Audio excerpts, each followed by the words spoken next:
going to show you some examples here, a fairly broad sampling of examples from several really good friends of mine, and then an English painter by the name of Rusken Spear, whom I don't know. I've never met him, but I certainly enjoy much of his work.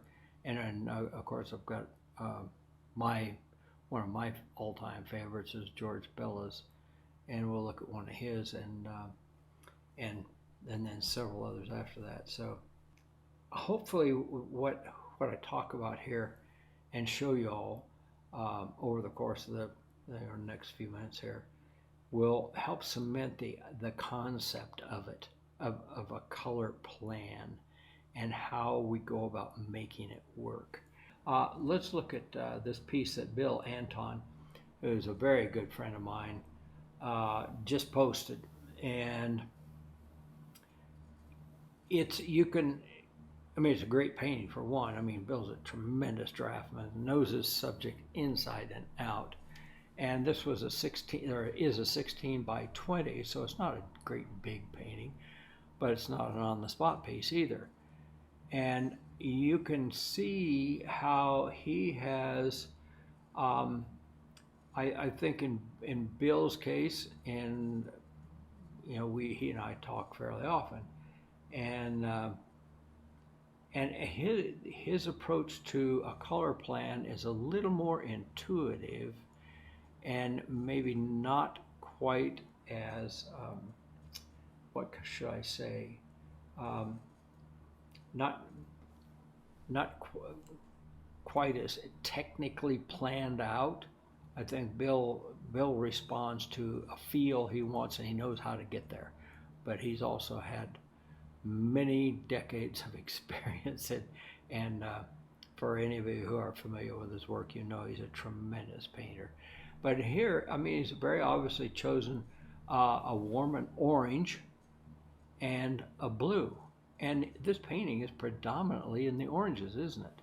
You can see throughout, if you really stop and think about what he's doing here, there's the oranges and red oranges, and it's designed around his figure in here with a blue shirt. Well, holy cow, it's a complementary arrangement, or possibly a slightly split complement of a blue, then against an orange, maybe a red orange, and a yellow orange. So a real tight split complement there.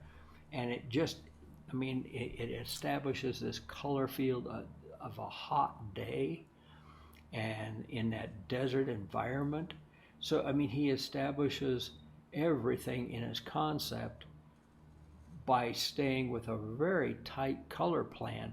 And it's most likely, it's a plan he had in his head.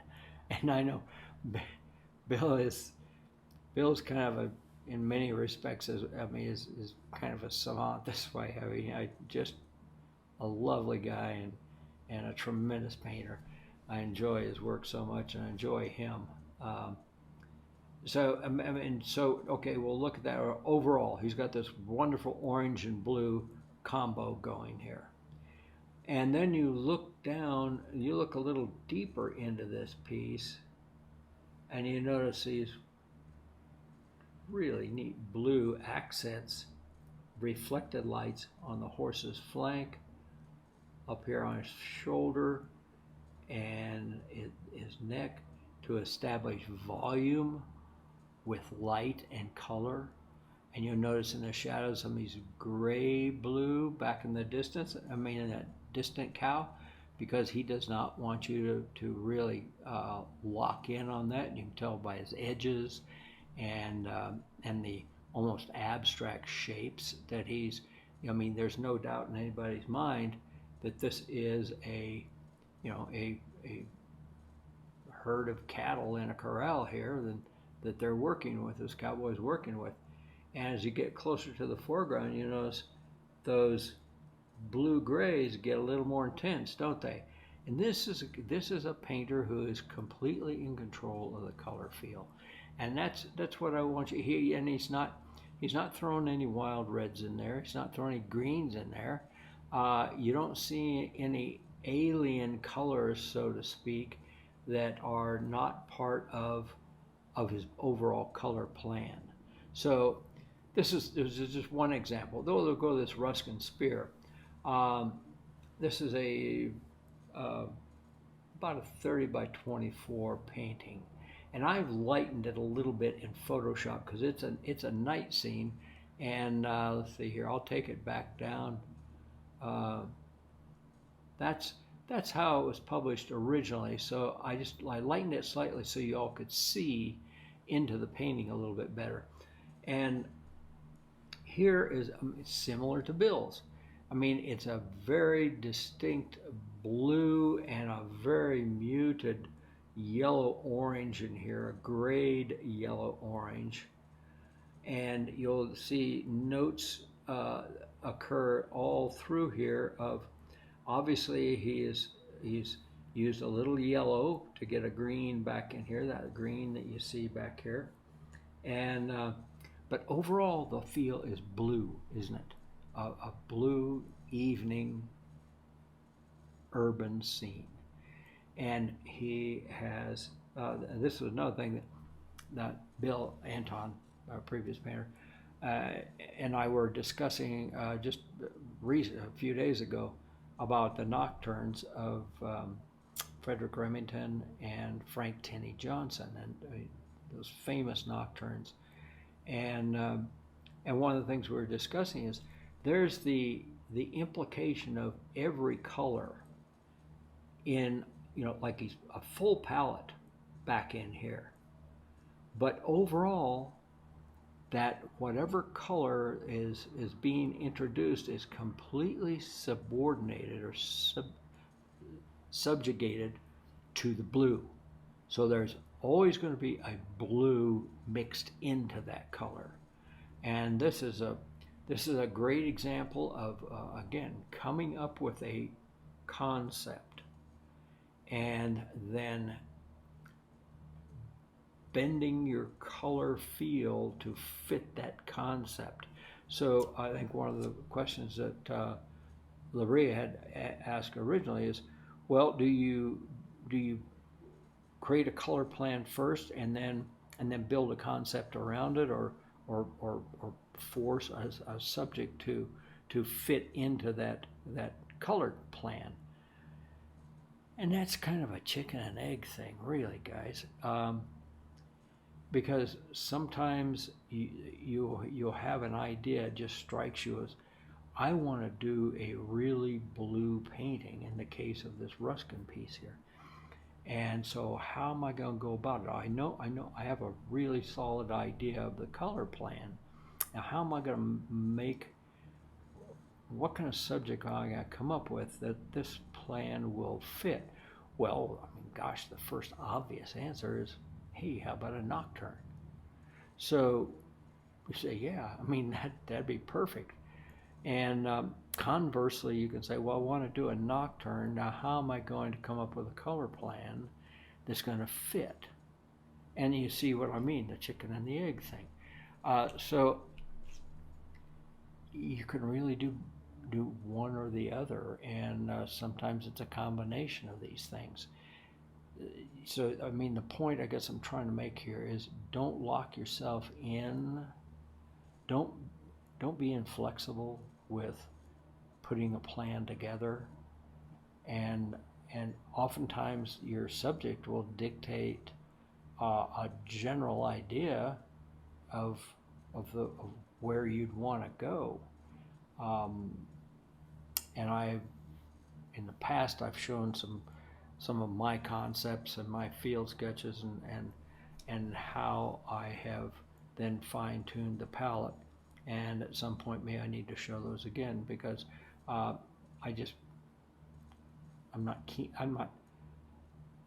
don't like showing a lot of my work for obvious reasons. I just think it's much more nourishing for you to see many different examples, other than my way, or get the misconception that I'm saying, well, you got to do it this way or it's not valid, and that's nothing could be further from the truth. So I think you can see here what I'm talking about with with this Rusken Spear piece, and then we get to this George Bellows, and it's one of my favorite. I have lots of favorite Bellows paintings, but I have stood in front of this with my nose practically on the canvas and looked at it up, like with a microscope or a magnifying glass, and then I've stood back from this. That guy was amazing, just a truly amazing painter, a colorist, and so thoroughly understood color theory. And this was one of his early stages, just right on the cusp of getting into really experimenting with a lot of the examples that I've shown you, along with the studio notes, so that we know for sure what his plan was. And again, this was just kind of preceded that period where he got really up to his eyebrows in this stuff, all at the suggestion of Robert Henry, who I hope all of you are familiar with the art spirit that Henry wrote, which is another one of those Bibles for any painter. If you don't have it in your library, I really recommend acquiring a copy of it, because it's one of those books you can open anywhere and start reading. There's no plot to it. These are just free thinking ideas that Henry tossed out, put out to classes, his course, his students, in letters that he wrote, and so on and so forth. And it's just an incredibly nourishing book. It's very spiritual. I mean, that's the name of the art spirit, and it's thinking like a painter. But here you can see, and it's really obvious if you see you see this piece in real life, and it's a 34 by 44, and I believe it's in the National Museum in Washington D.C. Pretty sure that's where I saw it, because I've been there several times, and always. Now I can't remember if it's at the Metropolitan or the National Museum. At any rate, it was again a blue-orange combination, and the oranges, some of his oranges tend to lean a little bit towards the red orange, and some of these are washes that he just put over the drawing with brush drawing underneath the paint, and then in many places he painted detail like this in and then went back and scraped it. You can see, if you have an opportunity to see this up close, you see the scrape marks, and then drawing back into it with a sharp object, scraping into it with drawing with a fairly pointed, like the point of a palette knife, and it just has this marvelous color harmony to it, and it's an impressive piece. It's a very moving piece. This was the building of the Penn Station in New York City, when they took out an entire block of Manhattan to build this great train station. So there's a lot of social commentary in Bellows' work also. But I think this is another example of, I feel like probably initially there was more of an intuitive feel for his color plan, and then he refined it as this piece progressed. And that's my speculation on this, and from all the reading I've done on Bellows. So again, that's just something to think about, and you don't see him violating once he has his plan in place and he was following it, you don't see him violating that plan anymore. You don't see any, again, alien colors introduced in this painting. It's all variations on the overall blue statement, with these warm passages right up here, obviously in the foreground, to establish this sense of space in a very abstract way, but yet abstract / representational. Abstract in the sense of the way he divided that space up. So these are all things that I really hope to see you fold into your work, and to enhance your understanding of how one goes about utilizing these things that we're talking about. So I'm going to put several other pieces up here to look at, and it will, well, let me put them up. Okay, I'm going to show you, pardon me, 4 paintings by my dear friend Jill Carver. And she does some of the most exciting work out there, and she's such a thinker, and she was gracious enough to send me these high quality images along with her concepts, the concept behind these, and then not only her color plan but the colors that she used. So I wind up this deliverable with Jill's work because I just think it's so delightful and so thoughtful, and I thought you would really enjoy it, and this might just bring everything home for you. The title of this one is Dancing Cottonwoods. It's not a great big piece. It's 12 by 24, and as you can see, Jill is a very painterly painter. I mean, she paints like she lives. She's no nonsense.